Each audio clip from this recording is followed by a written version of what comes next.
everyone, welcome back to Poppin In with Alexa and Molly. I'm Alexa. I'm Molly. And today we have the world's coziest podcaster and apocalypse connoisseur, Ty Hodges.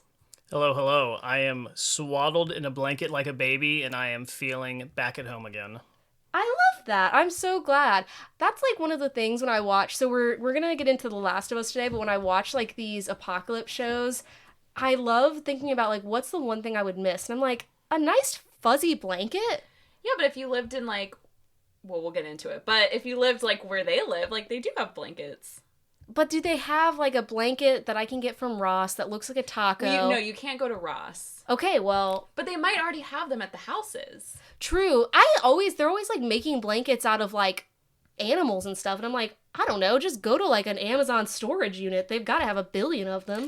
So that is one thing is like you could break into an Amazon storage unit if you were in the apocalypse. Okay, sorry. We'll let you speak, but I want to say I have some thoughts on the apocalypse once we get into it, and I want to know what y'all's survival technique would be, like day 0 to like 10. Like, what are you doing to prep? Okay, so think about that, and we'll go back to it. Well, going back to the blanket situation, the easy thing in the apocalypse to do, everyone is going to be so focused on survival, supplies, food, medicine, water, the essentials. Let me tell you where folks aren't raiding. They're not looting the Michaels. They're not looting the JC or the Joanne fabrics. That's true. All the blankets are going to be right there. That is true. No one's going to get them. Or the material for blankets. And actually, they do sell snacks at Michael's and. Like, at the checkout counter, they yeah. And it can't really keep you like totally sustained, but like if you need some Cheetos, yeah, M&Ms for the first 3 weeks of the apocalypse, easy. Honestly, yeah, I feel like M&Ms like for 20 years they will last. Like they'll say expired, but are they? That's something you can barter like years down the line. The thing in the apocalypse, what I wouldn't give for M&Ms, I would barter a lot. I would be like, here's all my water. I feel like you would become like a warlord or whatever. Oh my god, I love that. Like just for M&Ms. Oh, just for M&Ms? I thought you meant just in general. Okay, that too. But I meant like, I was saying like the desperateness. I would love to be a warlord.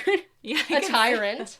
But anyways, so we're here to talk about season. Well, I guess we haven't talked about season 1. So both seasons 1 and 2 of The Last of Us, which just had the finale. What was it, last week? Mm-hmm. Yeah. And so I'm curious. Like, I watched The Last of Us. I think not when you guys did. I watched it like I think this past year. Yeah, because I wanted to prepare for season 2. And so I'm curious. Like, how do you feel season 2 compared to season 1? So, I'm coming at this as someone who played the first Last of Us video game, loved it, absolutely adored it, one of the best video game experiences I've ever had.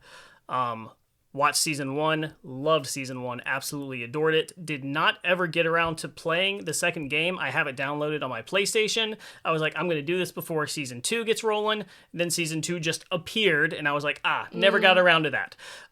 So, with that caveat out of the way, I think season 2 is really good television, and I don't think the gaming community will ever let it be just good television because of the source material it's calling from. And we're gonna, I don't think we mentioned this, but obviously there's gonna be some spoilers during this discussion, so. Yes, but I think that's interesting because, so watching them kind of like back to back was interesting, where I will say it was kind of hard for me to get into The Last of Us at first. Like, I loved the first episode, and then it felt like it dwindled because I started it when it first came out, and then I just never got back into it. So then I kind of had to force myself, and I was thinking about it, I was like, I think the things that The Last of Us does really well is like the emotional depth of like both the apocalypse and like of life in general.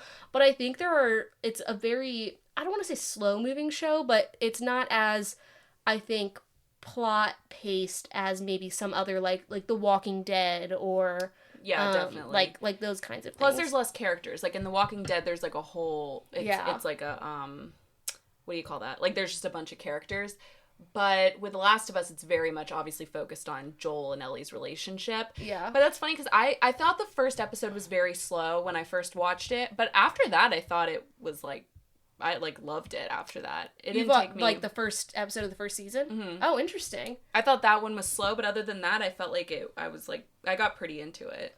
I think like even this season, like, there were times where I would watch and I'd be like, oh, wow, like, I'm really enthralled, but then it would kind of have, like, a lull, and then I'd have to remind myself, like, okay, it can't be action-packed every episode, which is fine. And I think what I do really like about it is the emotional tenors of the show, because otherwise I think it would just be another apocalypse show. Yeah. And that's what I think I thought at first, like, after watching, like, the first 2 episodes, I was kind of like, okay, this is just another apocalypse show.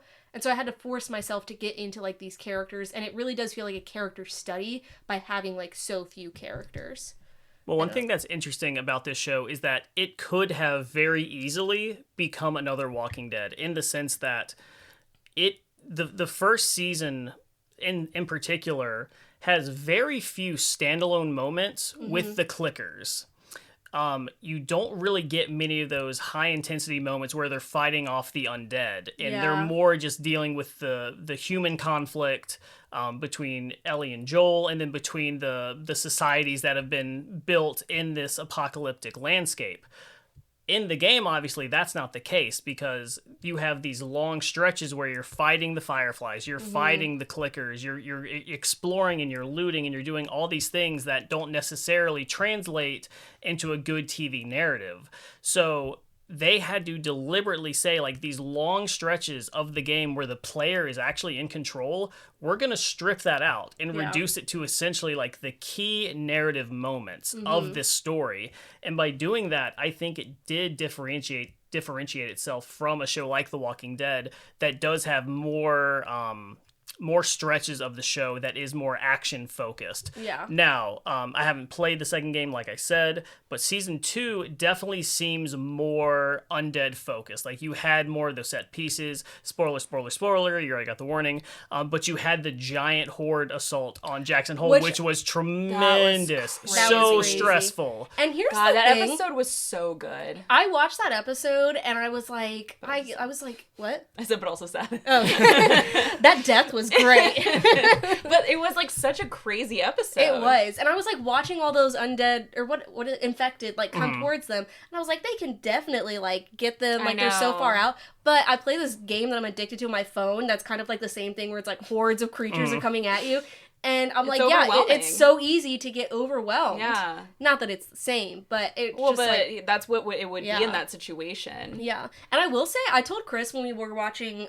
we watched this, and then we also watched Fallout, and I was like, I just never realized... I never played video games growing up. My parents literally got me an Atari, and I played Centipede as though it's, like, 1972. And I was just like, I didn't realize video games had, like, such a specific narrative arc to them.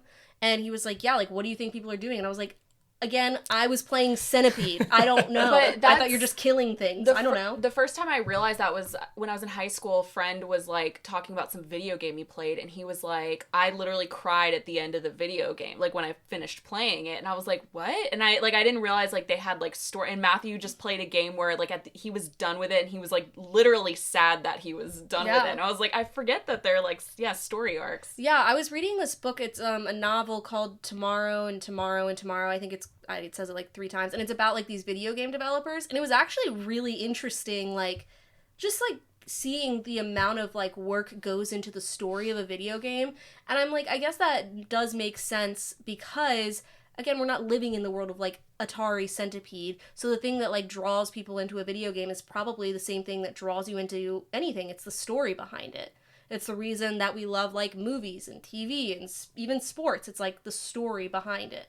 Well, and you're also seeing this crossover, not to get too in the weeds of, like, video games, because that's not what this is supposed to be about, but just, like, you're seeing more, like, known actors who have been in movies and television. They're now lending their talents to video games. Like, Norman Reedus literally got his entire face scanned and did all the voice acting for not one video game, but now a second video game. And these are expansive productions. So, like, it used to be, like, kind of like you two were describing, this medium of just kind of like, really, like, this is like this big emotional thing that people are taking seriously. Why are you getting emotional over this? And now you realize, like, all the writers and creators and the budgets that go into this, and it's like, no, this is actually starting to be taken serious as a storytelling medium. Yeah. And so that's why you get people who play these games who get so worked up and passionate about the TV and movie adaptations of their favorite games, because in their mind, what is displayed on screen will never do it justice. It's the same thing, like the book was better. You Yeah. know? Like the video game was better. Yep, and we're seeing this, I think, in particular with all the discourse about Bella Ramsey and their portrayal as Ellie, which is, you know, delved way past their looks and their abilities to just really just hateful stuff because it's coming from somewhere deeper than just like, oh, I don't like how they portrayed this character in a show. Yeah. So I wanted to get into that because I was reading about, so apparently season 2 of The Last of Us had a huge drop in viewership. So the season 1 finale had 8.2 million viewers. The season 2 finale had 3.7 million viewers. And I was looking into, like, reasons as to why, and part of it was, I think, the way people were upset, like, the way that Ellie is portrayed in the game is maybe a lot different from how she's portrayed in the show. Sorry. Where I think in the game, Ellie is apparently, like, a lot more ruthless, and in the show, she's a little bit more, like, their character's more, like, goofy and, like, has, like, a little bit more, like, sympathy. And when I was listening, because I've never played the game, but I was listening to people describe her character in the game where it's, like, she kind of, like, there's a whole scene where she accidentally, like, shoots a pregnant person, and in the show, again, spoiler, she, like, actually has a moment where she's like, should I help? Like, the woman's like, cut my baby out of me, and she's like, oh, should I? But apparently in the game, the character of Ellie is more just, like, not despondent, but, like, more jaded, more harsh about it, and I was kind of like, I wouldn't want to see a crueler Ellie. Yeah, I was just thinking that. I don't think that would be, I don't want to see a cruel, like, young person in the apocalypse. I want to see someone who is dealing with being both, like, having to be cruel because it's the apocalypse, and also, like, the moral justifications behind everything, because I feel like that's a more relatable character. So it's definitely a more nuanced way to display Ellie, but ultimately, and I'm going to try not to spoil how everything ties together and wraps up, because I do know how the second game ends, I just haven't played it. But what this is, what you're seeing is this this very real picture of a person who is blinded by hate. Yeah. To the point where they feel like they have been wronged in some way, and that wrongdoing against them is going to lead them into a cycle of violence and vengeance where nothing can really slow them. And so it's that tragedy, and that violence begets violence begets violence, and it's this circle that never ends until someone breaks the wheel. Yeah. And in this show, no one ever does, because you had what Joel did, you had what Abby did, you have what Ellie's doing, and it just keeps going and going. Yeah. And no one is willing to be the bigger person and step up. And in the game, that's the version of Ellie that you get. You get this person who is just, you know, blinders on, revenge, revenge, revenge. In the show, Bella Ramsey is portraying Ellie in a way that you do have some of this moral questioning, maybe almost this this borderline introspection of what am I becoming? Who am I becoming? Especially after she beats, I'm blanking on the woman's name, but she beats Nora just shy of death, but leaves her in the tunnels. She mentions to Dina, like, you know, I thought it would be harder, and it wasn't. Yeah. It's that introspection that you're just not getting from the video game Ellie, because she is completely just like, eye on the prize. I feel no remorse. All of these people have what's coming to them. Right. And I also think it's an interesting thing to see that portrayed in a character, because I think it really touches on this idea of, like, human violence and emotion, where I do think a lot of people have the capacity for violence in them, but it's just the structures of society that, like, keep us from that. So then, like, seeing that kind of, those walls fall down and how it, like, portrays in each of these characters is very interesting, because if you look at, like, Dina and Jesse, they've kind of come up in this place where it's, like, very societally structured, but Ellie's character hasn't, and so she does have this more, like, wild feel to her, which I think is interesting. I also think it's interesting that, this is a spoiler, but I think they set up so it's been renewed for at least 2 more seasons. I think it's going to be 2 more seasons. Yeah. I think the next season is going to focus on Abby's character, which is part of what people were saying is maybe like the viewership. It is hard to get an audience to be interested in a story of a character that has, huge spoiler that I'm about to say, killed a main character earlier in the show. But the thing that I think is interesting is, like, Abby is portrayed as a villain, and, like, you know, you have, like, a lot of animosity to her, but she's really no different than Ellie. You know? Exactly. Like, they're just doing the same thing. It's just because we know Pedro Pascal and Bella Ramsey that we're like, we love them. And that is, I think, what is ultimately so beautiful about the video game and jarring about the show for the casual viewer who has not played the games. In that, in the second game, you see all this play out, and then you are thrust as the player into this character who you've spent the first half of the game fighting against. And it's just this complete mind bleep that's just like, whoa, what is this? And then you do this entire sequence from their perspective, and it really changes how you feel about this character, to the point that a lot of people, by the end of the game, they think Ellie is the villain. They do a complete flip, and they're now Team Abby. Oh, interesting. And so I'm really curious if the TV audience who has seen a softer Ellie is going to have the same perspective after an entire season of Abby's content and Abby's experiences in the world. I also think you have to take in the Pedro Pascal of it all. Yeah. Because Pedro Pascal, Molly can speak to this, is a force to be reckoned with. Like, people love him. And I think, not only, again, spoiler, but, like, I guess it's not a spoiler. Like, Molly was like, I didn't know that you didn't know that. Like, I thought everyone knew it when it happened, but... Yeah, it, like, amazes me that people have, like, escaped that spoiler. Like, you had escaped it. There was somebody at work who was like, I didn't know that. I'm like, how did you not know that? I feel like I knew not that. On that algorithm, I guess. Yeah, like, I feel like I knew that from the first season.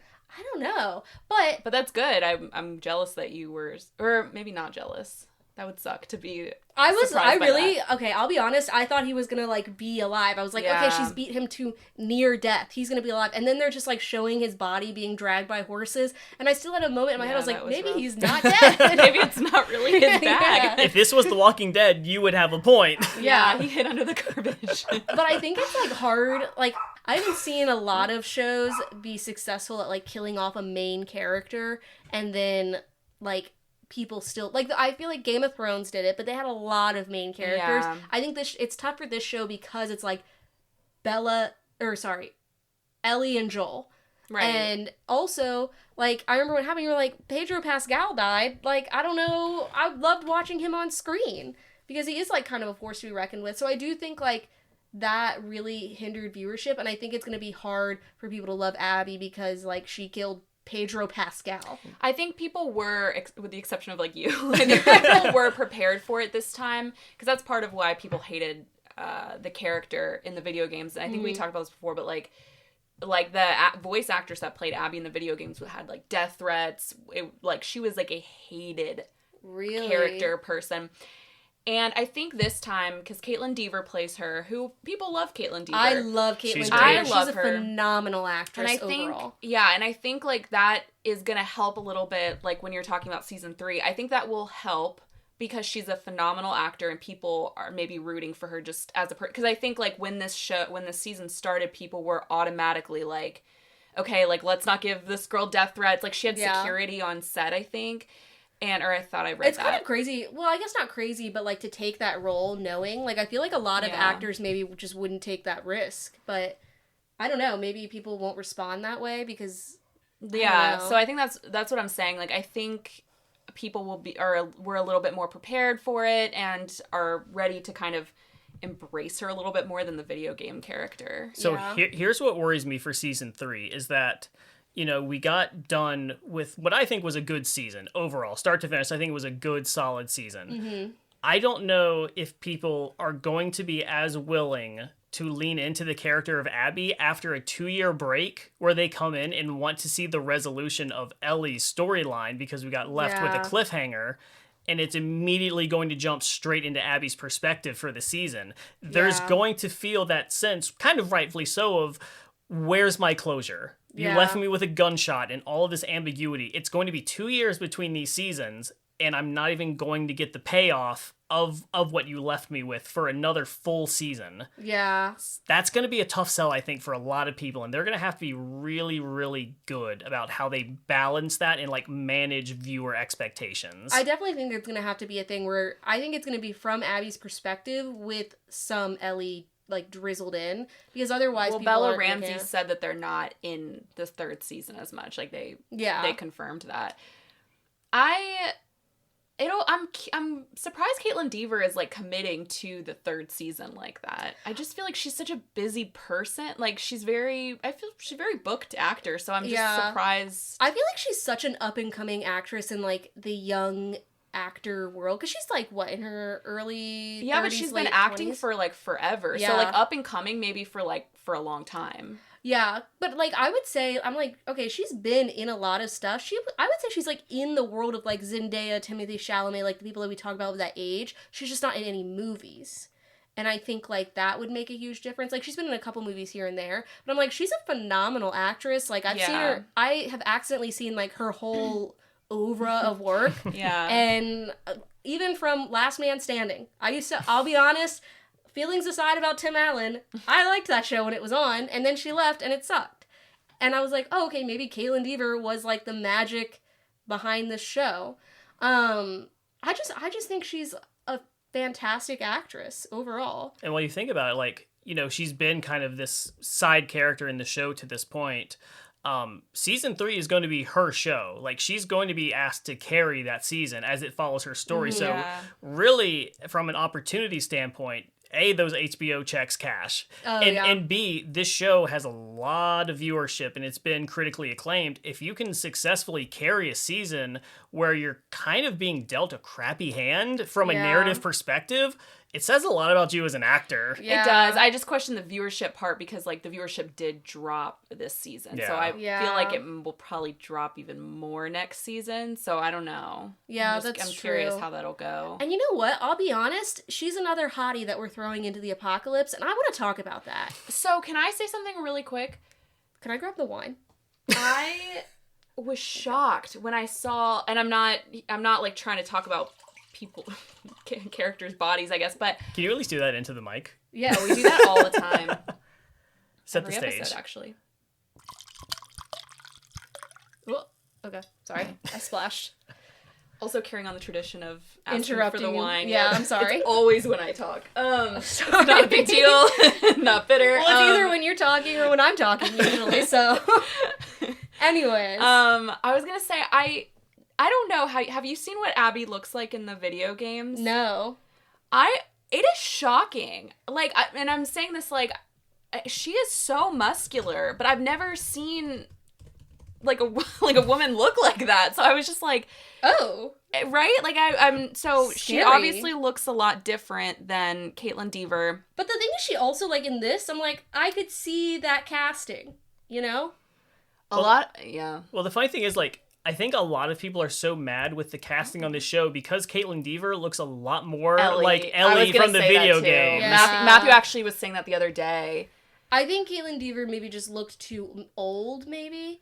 And one thing I will say about this season, so they, like, go back and forth in time of Ellie's character being, like, the way that they have aged Bella Ramsey is, that's funny, is really interesting because when they go back and forth in time, it, like, the character does look slightly older or slightly younger, and I can't quite place my finger on why. It's probably something they do with the hair or something. Yeah, where I'm just like, yeah, like, that character does look like they're 15, and now they look like they're 18. Yeah.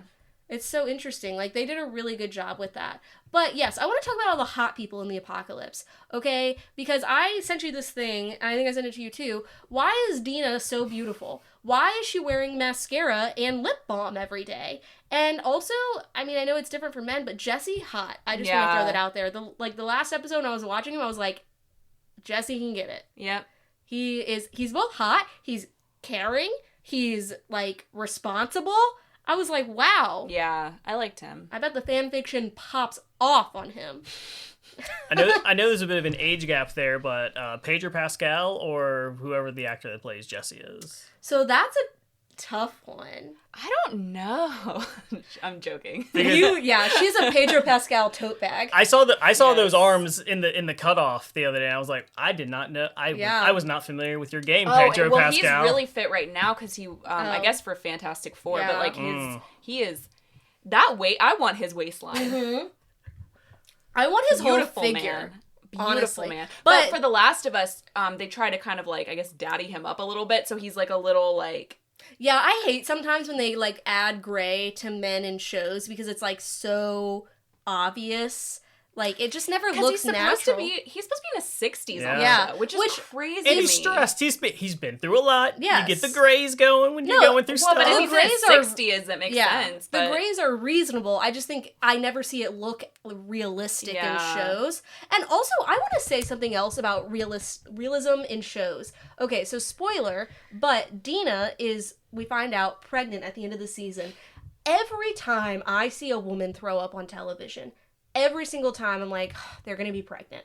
And I'm here to say, as a woman who has thrown up a lot, I can't think of a time where I've thrown up and have been like, am I pregnant? Yeah. But I guess like when you're writing, there's no better way to like to hint that they're pregnant. Yeah. They can't be like, oh wow, like my boobs are kind of sore or whatever. You know what I mean? Or this is off topic, but we talked about this before, but at the end of the 4 seasons when she's like not drinking, that's another one, is like when they say no to a drink and everybody's like, are you pregnant? And I'm like, there's a lot of reasons somebody would say no to drinking. I know. I like when I did like Accutane for a while and I couldn't drink, and every single time people would be like, oh, and I'd be like, no, I'll die if I drink this. Like, I'm not, there's other reasons. But anyways, at just every single time I can't think of a single time I've seen a woman throw up on television and it not be because she's pregnant.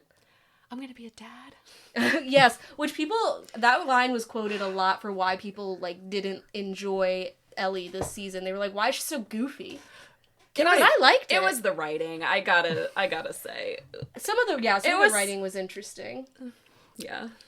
Can I say, one of the most unrealistic parts of this season for me that was really immersion breaking was the romance scene between Ellie and Dina.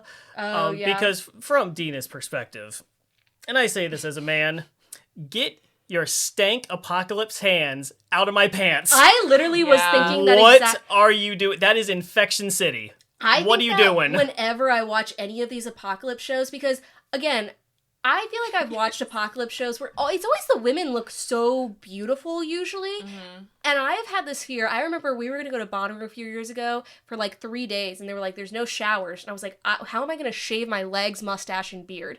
And Chris was like, you'll be fine. I was like, no, I won't. And I've literally, ever since I was like 9 years old, have been like, what am I going to do about my body hair in the apocalypse and my acne? And like, I'm like, you would have so much acne. You're not using CeraVe on your face. Or when the girls will like lick, because they're always wearing tank tops, when they lift up their arms and they're completely clean shaven, I'm like, there's no way. When I was rewatching Lost last year, I was like, this is insane. Smooth armpits. The men look sweaty and disgusting. Yeah. And the women are wearing like mascara and lip liner. Mm-hmm. It's crazy. And blush. Yes. You'd be surprised how resilient it is in a plane crash.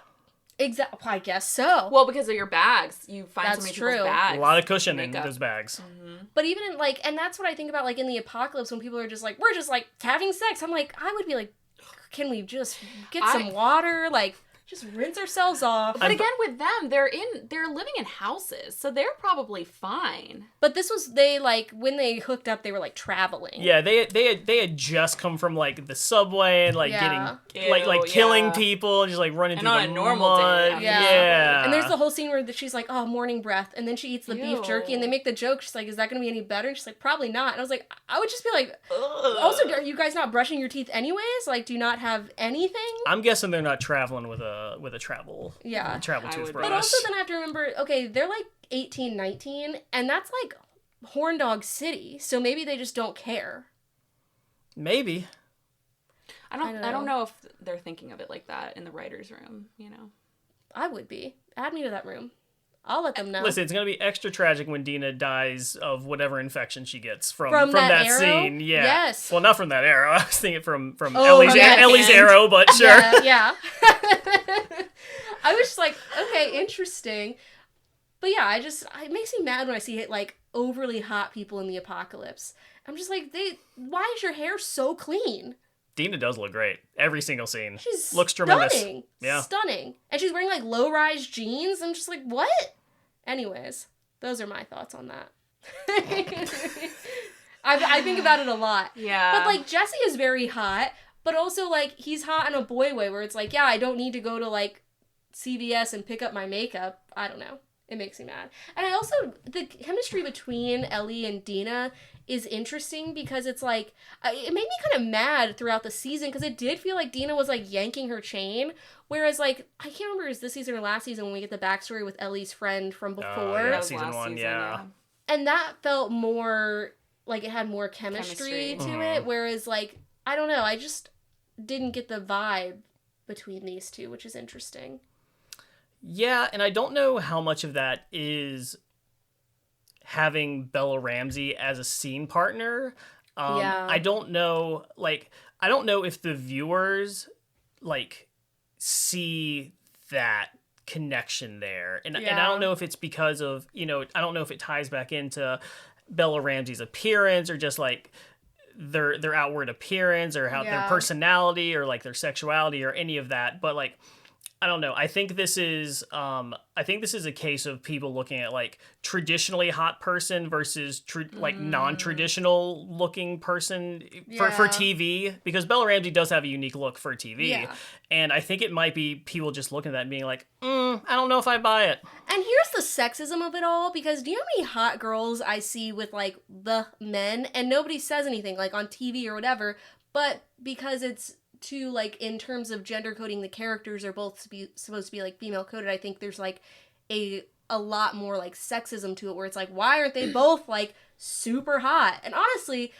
Dina's hot enough for us all. I'll be real. But I just think like that's interesting. And I like Bella Ramsey as an actor. I think they do a really good job in this role. I haven't seen them. I know they were in Game of Thrones. They were good in Game of Thrones. Yeah. Okay. Because, like, and so this is what I'm going to say about the whole, like, chemistry thing, too. I think some of it is, for me at least, seeing, like, it's hard seeing somebody when they're, like, a kid in the first season and then see them try to be, like, sexy and sexual in the second season. I think that was it for me. Like, it was something, like, it was just, like, kind of hard to watch. Feels very JoJo Siwa. Yeah. It reminds me of the final season of Game of Thrones when all of a sudden we got the Arya Stark sex scene out of nowhere that no one wanted. It was like, what is this? That was difficult. And it felt weird because she was an adult, but it was like, and Bella Ramsey's an adult, but it just feels weird. Yeah, that's a good point. It's very interesting. I also think, like, again, going back to, like, the emotional tenors of it, I actually think the scenes that I find the most emotional aren't even necessarily involving Ellie. I thought the scene where, I don't remember the character's name, but he's married to the therapist and he gets bit, and they end up, there's, like, a scene where they end up having to kill him.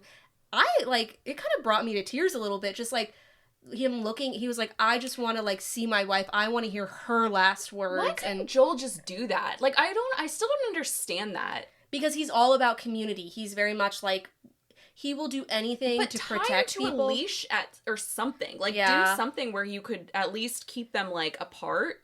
Because, like, he'd be, like, one infected person via a billion non-infected people I really didn't understand. That one kind of made me, like, hate him a little bit. Because I was just like, just do it. Or even if you didn't want to bring him there, you have a walkie-talkie on you. Yeah.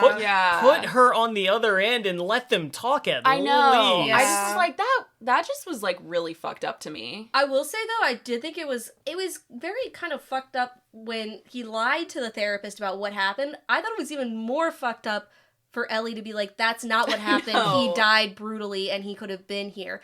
And I feel like that's very much like a child thing to do, where like the character's not necessarily understanding like this is to give this person peace. Yeah. Yes, what Joel did was messed up, but also like what benefit is it going to give this person's widow to know how messed up it is? Well, I think that's just such a good display of Ellie as a character just being incredibly reactionary and emotional and not taking time to think things through. Like, how many times throughout the season did Dina or Jesse have to, like, slow her down from just making a rash decision? Like, she was about to go to bat for the Seraphite under the bridge when they're still trying to get back, and it's just like, are you here to save him, or like are you here to just like get out safely and save like the baby and Dina? Like what what is your priority here, because you can't save everybody. Yeah, it's very interesting. Also, the whole like, is that what they're called, the Seraphites, that like cult people? Yeah.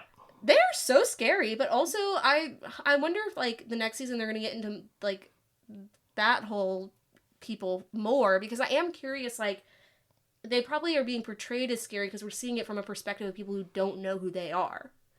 I'm inclined to think, even if they show us the other side, any group that has a child that's just giving them like, yeah, gut 'em signs. That's true. You're scary. Sorry. Yeah. I don't. Maybe you have your reasons, but you're scary. And I will say there was the scene with with Jeffrey Wright. He plays Isaac, where he's like, I always wanted this certain kind of fancy pan. Oh, the torture scene? Yes, yeah. That really, I was like, Jeffrey Wright plays such a good casual mean person, because in Westworld that's kind of like what he does a little bit, like under the scenes, and then not so much obviously in American Fiction, definitely like a different, like whole different story type of thing, but he has a good, I don't know. It's like it's not that his voice, his voice, and I think he like doesn't move his face a lot, but his eyes are giving you like really scary things. Can I say I loved the juxtaposition of that character when we're first introduced to him? Yeah. It's just like all of a sudden he's being portrayed as like this fighter of fascism, this savior, like, oh, this is a freedom fighter through and through. And then it flash forwards to the torture scene. It's just like he became the exact monster he was fighting against, just against another group. Like, it's I just loved that. It was so nice. Also, Josh Peck was such a jump scare. I was like, I didn't know he was still like out here. Like I forgot about him. I was like, wow. And yet he was still kind of playing, I feel like, himself a little bit.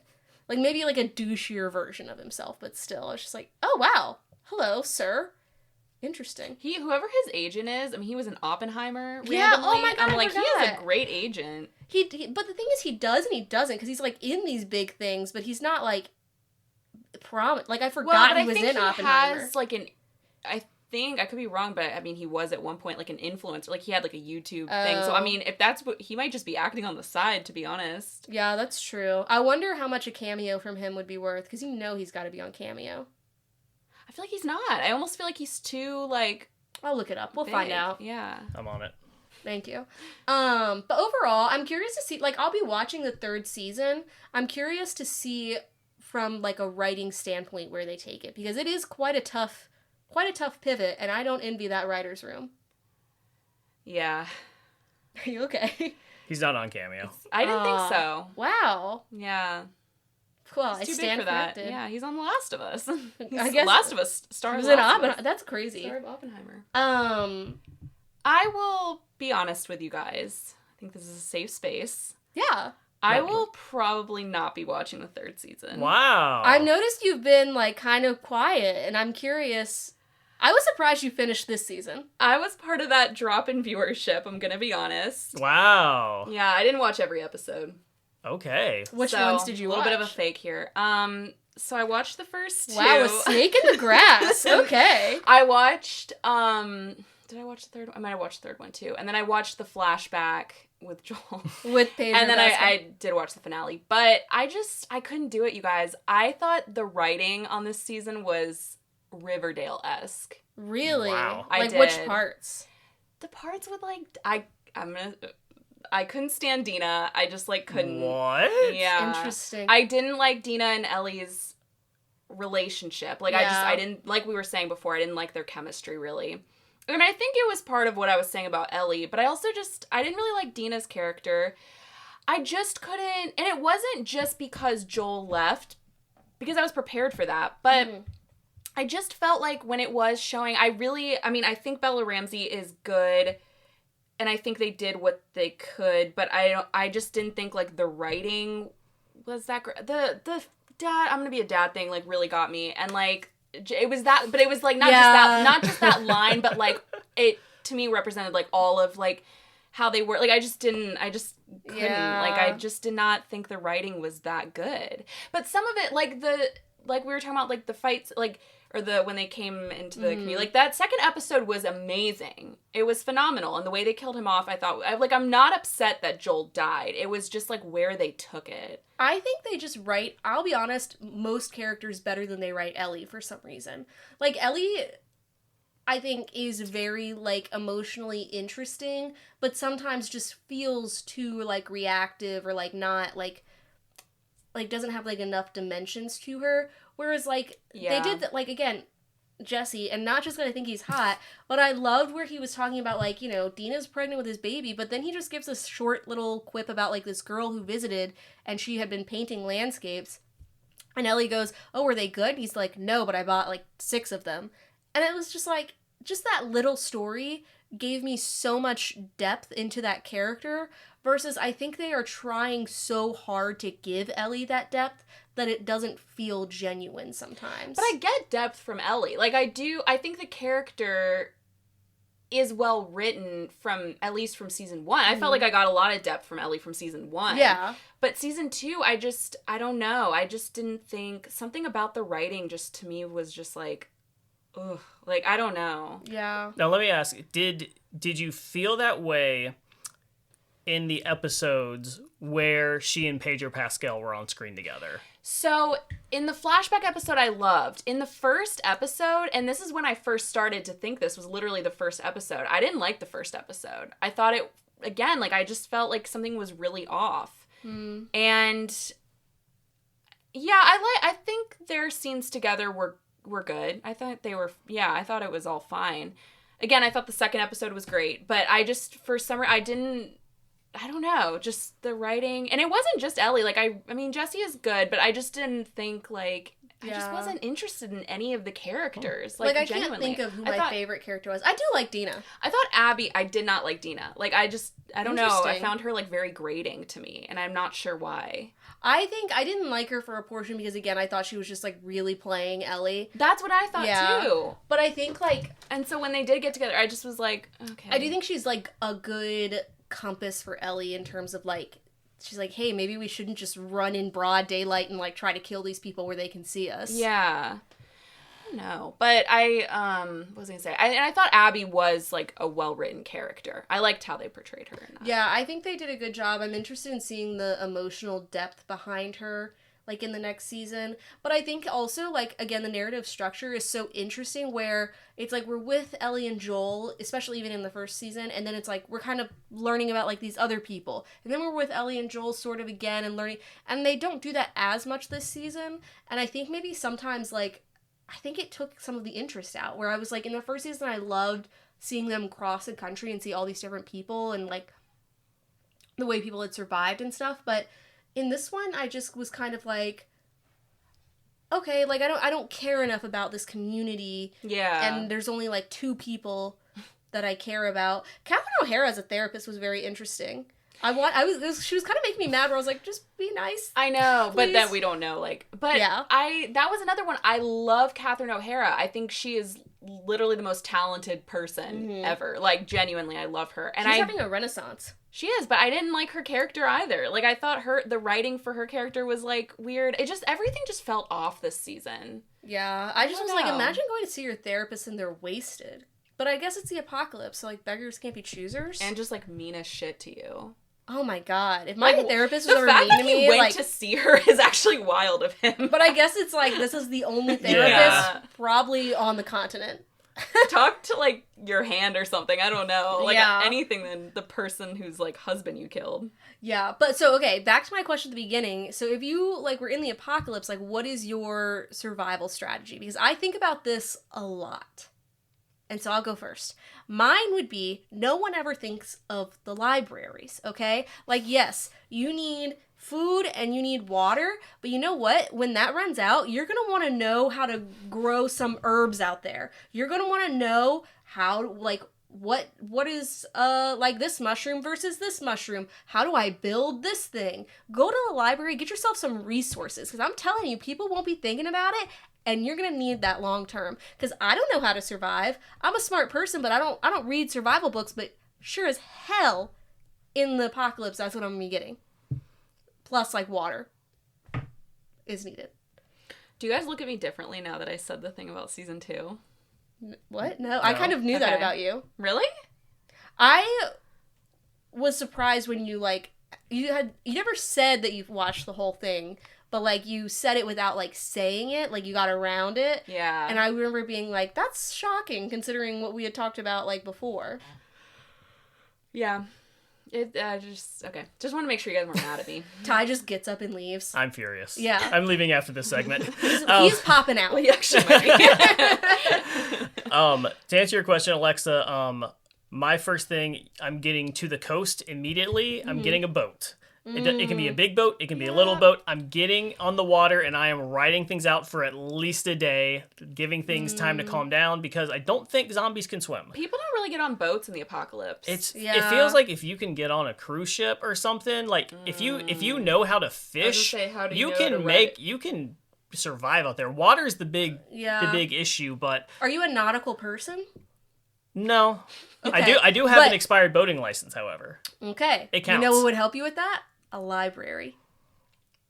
I mean... You could get some books. Stop by the library first. Stop by the library, then hijack a yacht. But here's the thing. The pages in the book, they're going to get wet from the waves sloshing up on the boat, because I don't know. Are you, like, going to be on a pontoon? Like, I'm going to take whatever can float, and I'm taking it to the ocean. Interesting. You're going to do Life of Pi type thing? Yeah, basically. I mean, what if there's a storm? You can't survive on the boat forever. Well, I don't even think how far you'd have to be out. Yeah. Like, you just have to be without, like, swimming distance. You know what freaks me out about? Because I'm used to, like, the Walking Dead zombies, so it really freaks me out how human the clickers are. Like, just the scene where they were like, oh my god, they're like so scary. Yeah. I will say, you saying that reminds me of this conversation I had with my wife Jessica as we were watching this, because we were both huge Walking Dead people long before we got into this, and we both had the same opinion. If you died on The Walking Dead from a zombie, you suck. Yeah, it's like embarrassing. After seeing how everyone survives against these and how fast and aggressive and smart they are, like, you're telling me you can't get away from an ambling zombie, just look like Liam Neeson out there? That's Fuck one of the here. things I find. And again, maybe it's one of the things where it's like, yeah, if there's 50 of them, maybe. Sometimes that happens, they get overwhelmed. But even in those moments, I'm kind of like, you could have escaped that. Yeah. A brisk walk gets you out of it, honestly, yeah. Yeah. A little hustle. That has to be, like, awful, though, like, getting bit and then just being like, I guess I'm just waiting to die. Yeah, sometimes they don't die for a while, so. No. Yeah. That's crazy. How would you survive the apocalypse? We've also discussed this where I'm like, I don't want to survive. Like, if it's the apocalypse, that's fine. I'll go. What am I going to live for?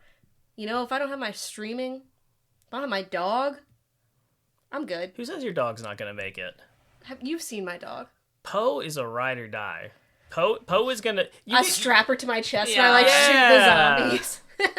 Ride or die is in, like, literally ride on you or die. Yeah, that's true, yeah. Interesting. I think I'd mentioned this to you. This wasn't really about survival. It's more just like, oh, that'd be fun. So when Ellie and Joel go to the like space museum, I love that entire sequence. It was so good. And I think I would do something like that. Like, I would literally go to, oh god, I can't think of the name of it. What's the famous museum and they've got like Dorothy's costume and everything in there. The Met. No, I mean the Met too, but like, what's the one in DC? The Smithsonian? Yeah, the Smithsonian. I would go to like somewhere like that. I don't think people are looting. I can't survive there. Oh, sometimes they have cafes. Anyway, I just want to like, I'd be like breaking the glass, trying on like Dorothy's costume. Oh yeah. Like crazy. I would be having fun. You texted me about that, and I was like, the thing is, I would like do that, but then I would be sad about it because I would realize like, oh, the people that give these things meaning, like, is the thing. It's humanity, and that like no longer exists anymore. And I think about that. It exists on my body. Well, yes. I'm honoring Judy Garland by wearing her shoes. But I think about that a lot when I think about like, it'd be fun. Yeah. No, it would. But I wouldn't survive there. Would you take it, or would you just wear it and leave it? I would live there. Can you imagine? Yeah. No, wait a minute. I know what I say this every time we go to Busch Gardens. I would like go to Busch Gardens or Disney World or something. I would love to be in a live in an park amusement alone at night. Scooby-Doo used to have a computer game that was like a haunted. Yeah, that'd be scary. I would love it. A haunted theme park. I think about it every time I go to Busch Gardens. If you're telling me I could spend the rest of my days in the Fest House, I'd be a happy boy. That's what I'm saying. And you have, again, like, food, like, everywhere. And you're just, like, in this big space. It's, like, secure. Yeah. Zombies famously cannot ride roller coasters. They can't. They can't get up there. And if they did, it'd be hilarious. So now you're entertained. They can't figure out the turnstiles. Yeah. The world's, like, burning and Molly's on, like, a polished chariot, like, woo! Crying. I would love that for you. I wouldn't be on a polished chariot. What would you be on? Probably... The Scoot? No, sometimes the Scoot gives me anxiety. I don't like... You're just, like, in the teacups alone, Yeah. like, crying, spinning yourself. The slowest spin ever. Yeah, because I'm really weak, too, so I, like, can't do it. Like, probably, like, Dark Coaster or something. Okay. Just over and over again. Yeah, it's Bolden. an easy one, yeah. Polished chariot gives me anxiety sometimes now, so... But think of the view of the death you could see from a polished chariot. There'd be so many bodies, so many... Oh, I'd feel, like, good that I'm, like, away from them. Yeah. Yeah. Yeah. Anyway. Do you still need a park pass even after the apocalypse hits? Like, You can jump over Busch Gardens still sends you an email like, hey, you gotta renew your pass. expired. listen, I'm just assuming that you ever get the emails? It's like, we have increased security presence at the park tonight. I feel like that's gonna be one of those situations. Yeah. Like, everything's collapsing, but listen, we're gonna be beefing things up just a little bit at the entrance. We don't want any looky-loos thinking that they can just waltz right in. Hallow Scream is still somehow, like, the most, like, busy. I love that. Interesting. Okay, good to know. I honestly love apocalypse shows, even though they give me a lot of anxiety. Did you ever see Station 11? No. It's also on HBO. I loved it. I heard a song from that soundtrack.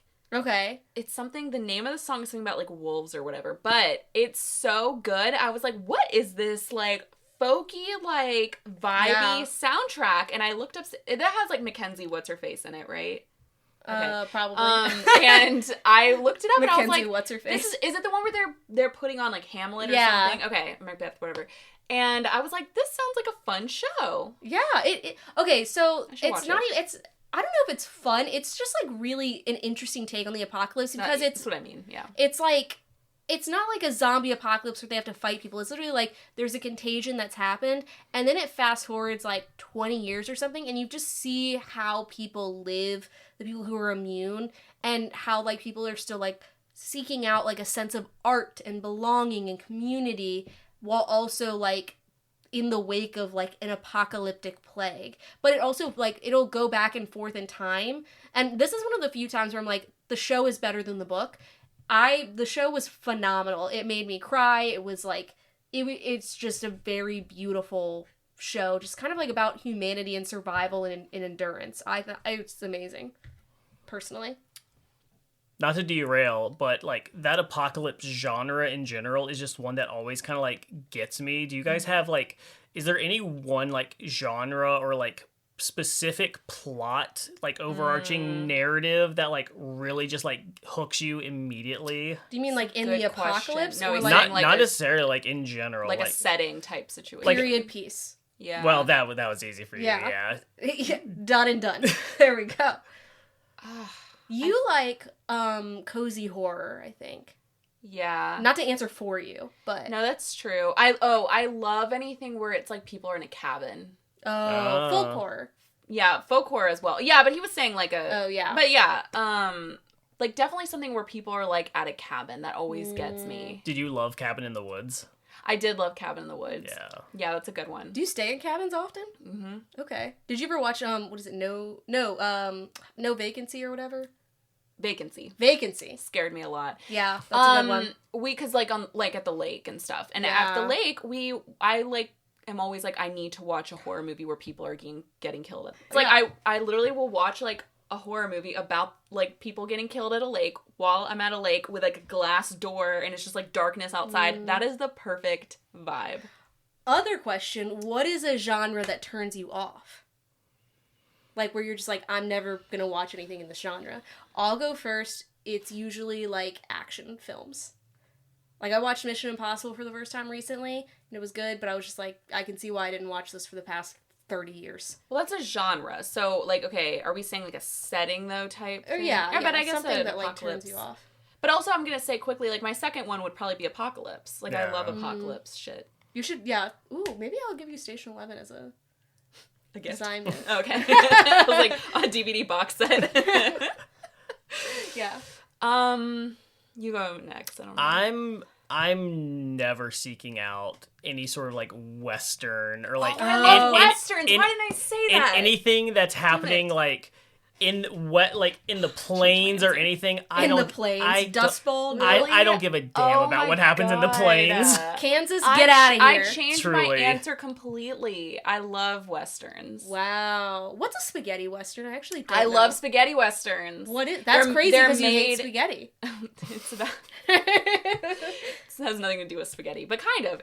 They're made in Europe. Oh. So it's like the spaghetti I think comes from like the fact that it's like Italy. usually an Italian director. Okay. Interesting. Yeah. I love that shit. Like I love that shit. And I love Westerns, so I changed my answer. I don't know what can you answer my least favorite? Like I feel like I don't know. You don't like romance. I know, but it's something like a setting. Oh, a setting? Also, I was going to quickly say that if we're talking about Apocalypse, the new 28 years later or whatever. Oh. Have you seen the preview for it? First No. of all, terrifying preview. But second of all, the way that they make them look is how people would actually look in an apocalypse. This girl has a rat's nest. Her hair is horrendous. And I'm learning. Here's the thing. I both want to see beautiful people on my television and I don't. Because sometimes I'm just like, again, why was I 9 years old worrying about how I'm going to look in the apocalypse? You know, like, just make things realistic, but also, I also don't want to turn on my TV and see a bunch of ugly people who are unshowered all the time. You know where that begins, Alexa? You know how we start fixing that? We need regular people dating shows. I say this all the time. I want to watch Love Island with a bunch of regular people from the streets. Literally just go to a random corporate office and pull like 70 people. I would watch the shit out of that. Yep. I would love that. Because I tried to watch, this was years ago, like the Love Island UK, and I watched like 10 minutes of it, and I literally couldn't look at those people's faces. And they weren't even, I was just like, why do they look like that? Like, if I saw you at a grocery store, I'd kind of scream, you know? And I get, like, they're supposed to be, like, hot, but I'm just like, I just want regular people. At a certain point, the plastic surgery makes you almost uncanny valley. And it's a little alarming. It is. But anyways, that's our takes on hot people. Yeah. We love the hot people, folks. We love them. We love a hottie, and we love a naughty. Yeah. You know? Either way. Yes. I mean, we have no naughties in this room. Yeah. Solid 10s all around. Facts. But I also don't think Bella Ramsey, I don't know why they get so much like hate for their looks. I'm like, I don't think they're like I thought like, because I saw the character of Ellie like in the video game, and I was like, yeah, Bella Ramsey was very well cast, I thought. So I will say I don't think Bella Ramsey looks like Ellie from the video game. I do agree with that. But I also think that the people who are the maddest about Bella Ramsey not looking like Ellie from the video game are people who have this really weird infatuation with the Ellie from the video game. It's just like, I'm mad that they didn't cast someone hot enough to play the teenager that I wanted to sleep with from this video game. Just like, that says more about you than it does the casting. So just to throw that out there. I do feel like we've finally gotten to this era where I think video game women aren't like Lara Croft with like pyramid tits. And I think like that's... And it's a damn shame. Bring back the pyramid tits. I like, okay, I'm looking at it, like, I looked it up, video game Ellie. Actually, she kind of looks like maybe, like, Arya, or, I can't think of the girl from Pretty Little Liars. The one who, sleeps with her teacher. Oh. Maybe a little bit? I don't know. I think the internet would break if the actress who played Arya Stark was cast as Ellie. Yeah. HBO would have done themselves a real disservice there. Yeah. I think Caitlin Deaver does look like her. Yeah, she looks so much like Ellie. Yeah. Like, just too old. Like, I think she would have been too old for I do understand why people are mad. about that when she's right there in the scene across from Bella Ramsey. I do understand that. She really doesn't look like Abby. Yeah. But who would? Like, that's what I'm saying, is like, who looks like that? The most jacked actress I can remember thinking of is, and I'm blanking on her name, but it's this actress in Aliens who plays I'm gonna blank on the character's name. I don't watch Aliens, or I didn't see Aliens. You never saw Aliens. You need to watch Aliens. It is Sigourney Weaver. No, it's not Sigourney Weaver. Everybody has to sit Vasquez. So look up Private Vasquez from Aliens. Just like that. She's doing a scene. Oh yes, she's doing. There's a Jeanette Goldstein. There's a scene where they come out of cryo sleep and she's doing pull-ups and her biceps are as big as my head. She is yoked in this film. Wow. Well, another one was and she. Speaking of Pedro Pascal, right there, she's holding up this gun. They didn't show it. Remember Gina the one who got fired from The Mandalorian for... Do you remember? Gina... I was going to say do you know the what I'm talking actress about? from Did you guys Lost. watch The Mandalorian? No, I've not seen Mando. Gina... just look up Gina from Mandalorian. She was a fighter, so that's why. Gina Carano, whatever. Oh, she was like but that was her body type, but she was like old. an MMA fighter or whatever. She looks, and not that she looks old. She MMA, is that right? Yeah. It's martial arts. Yeah. I was talking about body types. I was just saying that's like she's getting very like a Xenon or Xena. Warrior Princess. Yeah. I used to have that Barbie doll, jacked. Yeah. It was a buff Barbie doll. It would hurt you if you hit your sister with it. Not that I would know. And yeah, I think the problem Hollywood has is that like you have so many talented actresses, but not enough of them are jacked. Yeah, it was hard to fill this role as Abby. Yeah, because Caitlin Deaver's not like jacked, but she does give me like war vibes. She's got the vibe she down. gave alpha female for being like a skinny she plays, I'll be honest, she plays kind of almost a similar character to her character in Last Man Standing, who is like very much like a tomboy who goes into the military and is very much like I'll go out and like shoot stuff and be like, I don't want to, you know what I mean? Did you ever see her in Dope Sick? Yes, she would do such a great job. That show was so sad. Like, she also it's about the opioid epidemic, but yeah. it was really good. And she plays she's a minor. She's a minor, yeah. So she was like kind of like that, and not like a child minor, M-I-N-E-R. but like yeah. She's literally mining for coal. I have the black lung pop. Yes, yes. Yes, she's such a fantastic She gets injured actress. mining, so then she gets hooked on opioids. Yeah, it's crazy. That's fun. So we did have a question of the week for this week, which was, what was your biggest surprise TV death? Mine is, I have two and they're both dumb. I got into Game of Thrones way later than everyone else did. Like, I didn't start watching it until probably like season 6 was happening. Yeah. And so when I got into season 1 and then they lopped Ned Stark's head off, I was like, whoa. Yeah. I've never seen a show do this before. What the hell was that? I thought he was the main character. Yeah. And for people who, because I don't think a lot of people, I mean, people obviously read the books when that show came out, but like not as much. So like when they were watching that show, I think that they did such a good job of that, because they broke so many rules with television. They killed off a main, he was the main character. Yeah. And then once that happened, I think everyone felt like unsafe, like, oh shit, what's gonna, like, which anything could happen. Yeah. That's crazy. Yeah. Like they did it well, so which good. is why I was like, oh, I don't know, like if The Last of Us will be able to like convey that same like main character death energy. They did. Poor Pedro Pascal. He never survives anything. I think he's doing just fine. No. Listen to this though. This is crazy. I was telling Matthew the other day, I was like, I don't actually know if Pedro Pascal has ever survived, except he's about to be in Fantastic Four. Surely he survives that. Yes, right? Like, because he is literally the main character, and it's a Marvel movie. Obviously he'll survive it, but like, and he's, you know, I think he'll be in the whole movie. But other than that, I realized he has never been in a full thing. So I'm like, what do we all love him from? Do you know what I mean? Just himself. No, right. Like, obviously, I'm, like, his biggest fan. Like, I get it. But I was really considering it. I was like, what? I mean, he's never been in a full thing. I don't know. He's not in The Mandalorian anymore, really. I feel like one day people were just talking about him all the time. And I actually don't know why. He's hot. He just hit like the zeitgeist. And I was really thinking about it. I'm like, he is a good actor, but I'm like, is he amazing? I think he just has so much charisma. Yeah. I loved that video of him at camps where he like faces the cameras and then he turns away and then spins around and they go, oh, and then he turns back and they're like, ah. No, that was when he was putting his sunglasses, taking his sunglasses off. Yeah. But anyways, what was your biggest surprise TV death? So you're probably going to think that I'm going to say Matthew from Downton Abbey, which was pretty crazy. I literally took off a day of work.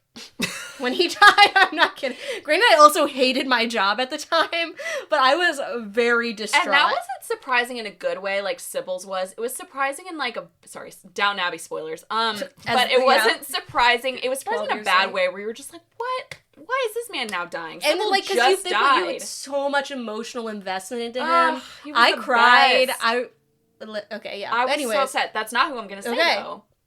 I swear to God, you're going to take mine, I think. I'm definitely not. You don't watch this show. But, so speaking of The Walking Dead, so Walking Dead spoilers incoming. But Glenn dies in the comics, like Negan kills him, right? Mm-hmm.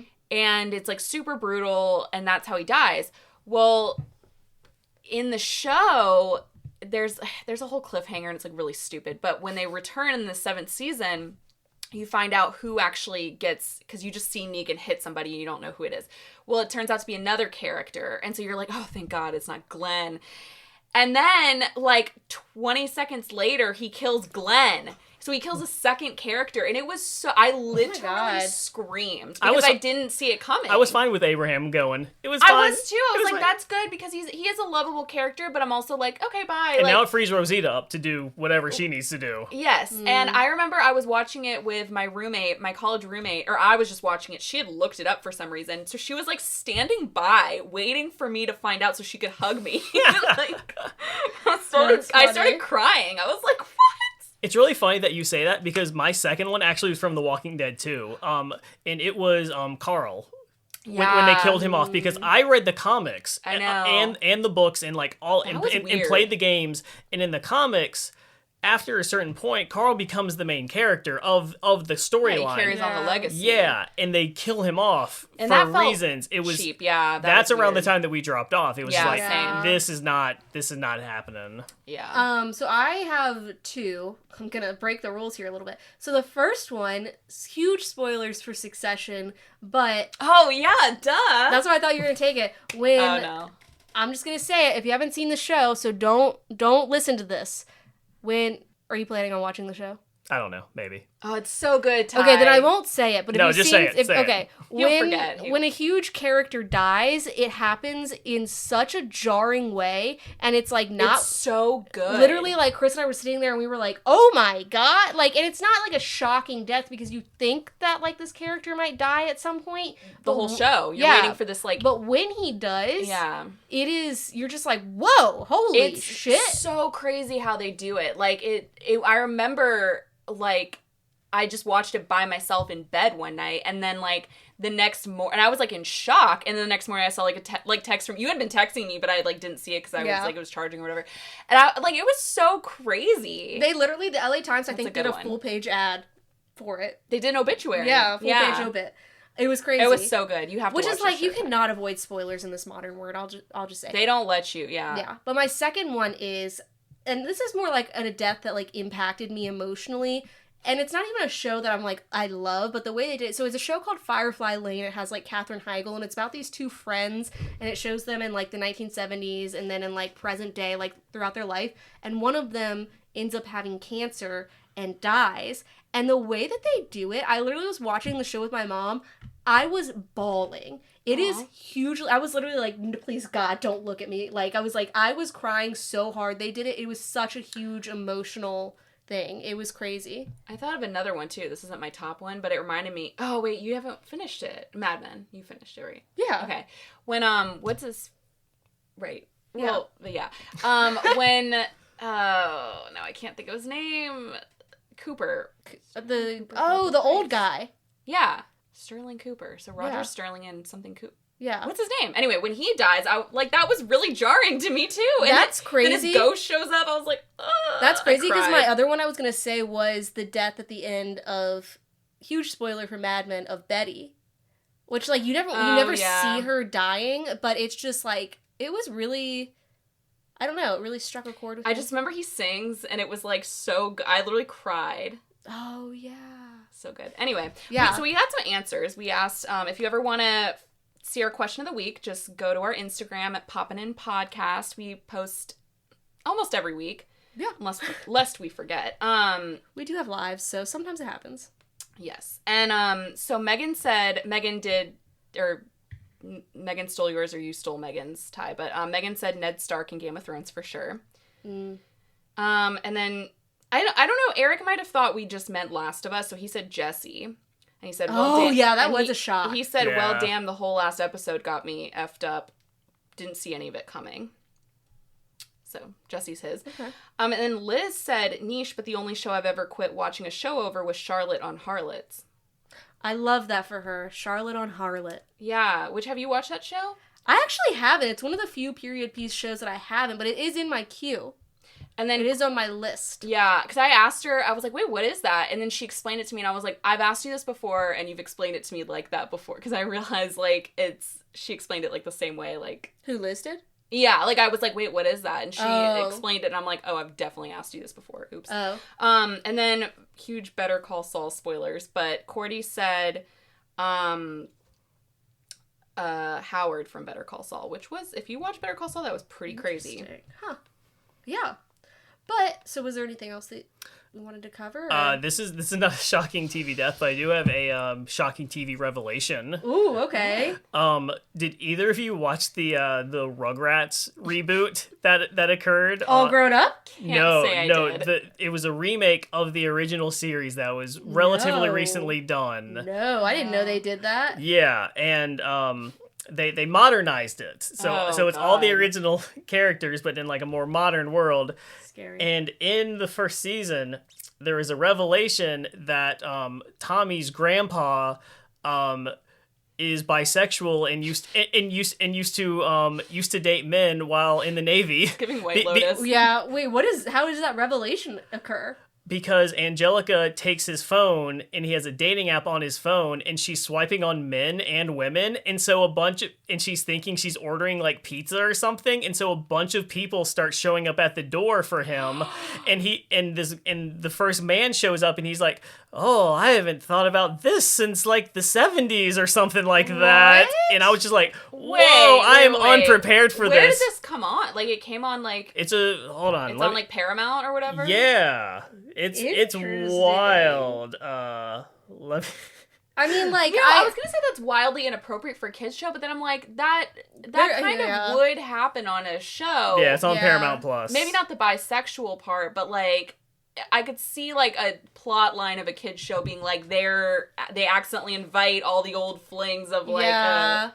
The thing is, I feel like a lot of that stuff happens on kids shows, but when you're a kid, it just goes over your head. Right. So who was that for? You know what I mean? It was for us. Yeah, it was for all of us. For the parents who have to watch Next Generation or something. No, it was literally. That just come to my head then? I made that up. It was literally just Rugrats. Colloquially, it's known as Rugrats 2021. Okay. It's done in like CGI and like 3D animation. It's very unnerving. A lot of it. I think, have I talked to you guys about the Rugrats Dahmer Party episode? No. I have not heard those words together. Sorry to completely derail this episode with this. Sorry. But I have to bring this up because I used to think I was crazy where there was an episode of All Grown Up, which is Rugrats All Grown Up. Yep. Where I swear to God... I really want to shout it out. Okay. I love that. Where I swear to God, there was like a Dahmer party inspired episode. And I remember watching it as a kid where I was like, is this the episode where like they eat each other? And then I like couldn't find it for so long. And then finally I found a Reddit thread of people being like, does anyone else remember that episode that was like Dahmer party-esque? Because Chris was like, what is Dahmer party? It's like, where the people got lost and they ate each other. In like the 1800s. Dahmer party? And it happened to be called Dahmer? Donner party. Oh, this whole time I was sorry, like, I was thinking Dahmer too. I thought wow. he had a party or something at one point. Understandable mistake, I think. Yeah, but I was like, wow, that's coincidental. I didn't realize he got down like that. He had a social circle. Yeah. That's wild. Okay, yeah. So they're like in colonial garb, but then they like I don't think they actually eat each other. Molly, your birthday needs to be a Donner party. I know. Now. It might need to be a Donner party. That's not funny. Donner, yeah, let's do it. I'm down. But yeah, so thank you to Reddit because Chris was like, "There's no way they did a Donner party Rugrats." I was like, "I swear to God, they did. I have that in my mind." Pulls up the episode. Yeah, exactly. We're you watching can't that find tonight. it. Anyways, did they get rid of it or something? I don't know, but I had to find this very niche Reddit thread. I was like, "Is this like a Mandela effect?"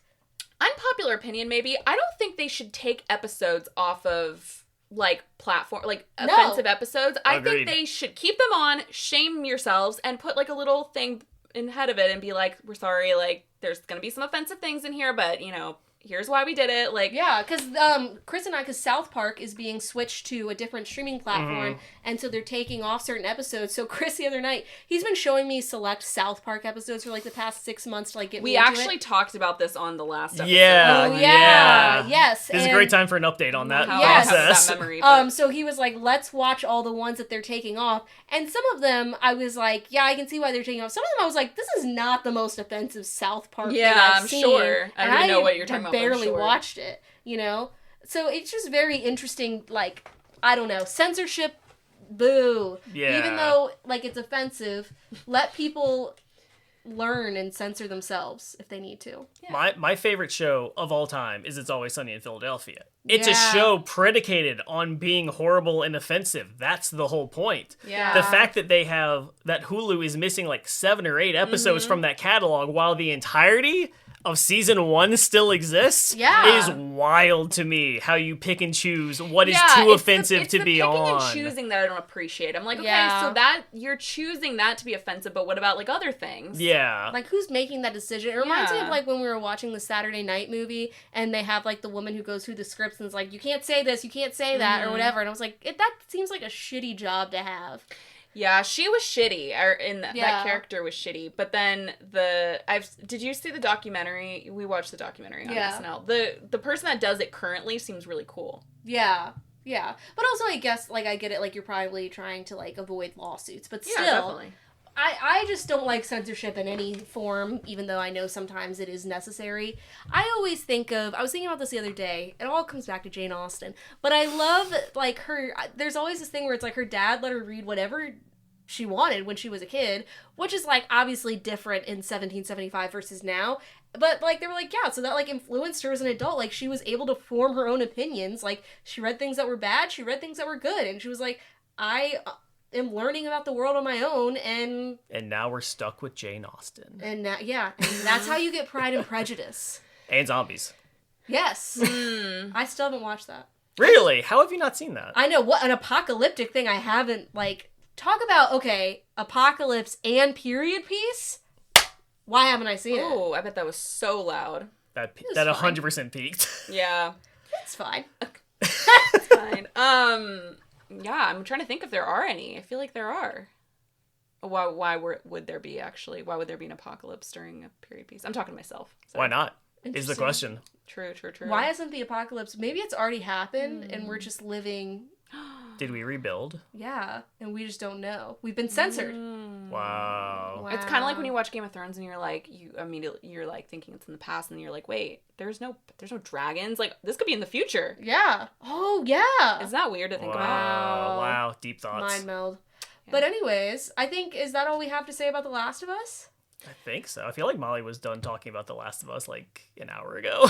I'm sorry. I feel like I brought down the mood. I really wasn't going to say anything, but then I was like, I feel like I gotta be honest with you guys. Yeah. I don't want anyone to think, like, and also to go back, like, I do agree that Dina's a hottie, but, like, I'm sorry. I'm sorry for people. I feel like people really love her characters. That's why I'm doubling down on my apology, but, like, it's okay. I'm sorry, guys. This season didn't work for me, but that's... I don't think it worked for a lot of people. Yeah. Apparently, like, almost 4 million people. Okay. And you're one of them. Well, no, you watched the finale, though. I watched some of the episodes. Mostly the ones with Joel. Yeah. I feel like we flipped because in season 1 you were like, I can't believe you're not watching The Last of Us. And now I've watched it and I'm like, I'll keep going. Yeah, I get that. You gotta get fiance Chris to watch it and then he will be the deciding vote. Didn't he lie or something about it? I swear to God, he said he watched the first season without me. I don't think he did. I think he's just played the game. It's close enough. Mm-hmm. And I'm trying to find a way to like figure that out. Which also we share the same HBO account, and it definitely was like you've never Not watched any of touched. these Yeah. episodes. But anyways, but yeah, one day. But anyways, thank you, Ty, for being our guest this week. Thank you all for listening. Go back and listen to Ty's Super Bowl episode, his first appearance on this show. Yes. That was me throwing a football. Sorry. Oh, okay. Oh, I thought you meant throwing it back. Yeah, audio medium. Throw Very back. helpful. Okay, yes. I can tell you what episode number it is, but you know what? Just go in and type. Search. Just listen to them all until you Yeah, find it. yeah, and rate them or all. if you don't want to do that, I understand. I don't. Listen to them all, rate them all, like, subscribe. Unsubscribe, resubscribe. Yes, Re-rate, perfect. re-review. Leave a review, only if it's good. Listen to us, email us, message us, follow us on Instagram at Poppin In Podcast. And really answer a question of the week. Because sometimes Yeah. I see y'all reading it, and I'm like, you would have an answer for this. I know you would. We think long and hard. We have discussions. Yeah. We talk all the time. Imagine what we're talking about the question of the week. And we try to make them good and fun for you guys, not just for us. Anyways, this got really aggressive. Thank you, Ty. Shaming the listeners always helps. Yeah. Yeah. Thank you to our lovely listeners. We appreciate you. Thank you to Ty for coming on again. Thank you for sharing the coziest blanket in the world with me. I appreciate it. Oh, I that's actually so think fun. this Shout is out the to coziest blanket. Oh, that looks You didn't nice. see this Pass that over this way. Let's Wow. do Too it. late. See, and There that's you the go. kind of blanket. This is the kind of raw stress for less blanket you could not find in the apocalypse. Unless you're Bring it raiding the with you. Michaels. Can I bring that blanket through the apocalypse? Will it survive? Wait, it's not an airport. It's just life. If you get blood on that, though, it's going to be so sad. It's going to be Yeah, so that's really upsetting. hard to feel, You yeah. think I'm gonna get blood on something? I'm not doing anything. Yeah, I do know this from knowing Molly. Keep all that away from me. Molly literally, like, I'll strap her to my chest, like, pose on one side, Molly's on my back. Wearing her like a And I'm just backpack. gonna be, like Killing killing Thunderbolts. zombies. You were like, I can see me strapping. Yes. So that's what All we're, right. and Molly's holding the blanket. Yep. That's how we're gonna get through. But anyways, Sounds thank good. you. Thank you everyone for listening, and we'll see you next time. Bye.